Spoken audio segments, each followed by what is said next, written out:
ఒకరోజు ప్రపంచంలో మొత్తం ఇంటర్నెట్ ఆగిపోతే ఏమవుతుంది, మనకు ఎదురయ్యే ఇబ్బందులు ఏంటి, ఈ సమయంలో మనం ఏం చేయాలి, మొత్తం ఈ వీడియోలో చూద్దాం. ఛానల్లో మొదటిసారి చూస్తున్న వాళ్ళు సబ్స్క్రైబ్ చేసి సపోర్ట్ చేయండి ఫ్రెండ్స్. మొదట మనకు కనిపించే మార్పు social media. WhatsApp, YouTube, Instagram అన్నీ ఒకసారిగా పనిచేయవు. వెంటనే కమ్యూనికేషన్ ఆగిపోతుంది. మెసేజ్లు, వీడియో కాల్స్ ఏమీ పనిచేయవు. అలాగే బ్యాంకింగ్ సర్వీసులు, ఆన్లైన్ పేమెంట్, షాపింగ్ సేల్స్ కూడా ఆగిపోతాయి. మొత్తం కోట్ల ట్రాన్సాక్షన్లు ఆగిపోతాయి. వ్యాపారాలు బిలియన్ల డాలర్ల నష్టం చూపిస్తాయి. ఆసుపత్రిలో డేటా సిస్టమ్స్, ఎమర్జెన్సీ సర్వీసులు, విమానాశ్రయ కంట్రోల్, ట్రాఫిక్ సిగ్నల్స్ లాంటి క్రిటికల్ సిస్టమ్స్ కూడా దెబ్బతింటాయి. ఒక్కరోజు ఇంటర్నెట్ లేకపోతే గ్లోబల్ ఎకానమీ 7 నుంచి 8 బిలియన్ల డాలర్లు నష్టం వస్తుందని నిపుణులు చెప్తున్నారు.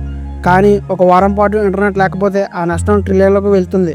స్టాక్ మార్కెట్ కుప్పకూలిపోతుంది. మిలియన్ల ఉద్యోగాలు పోతాయి. ఫ్యాక్టరీలు ఆగిపోతాయి. సరఫరా వ్యవస్థ పూర్తిగా నాశనం అయిపోతుంది.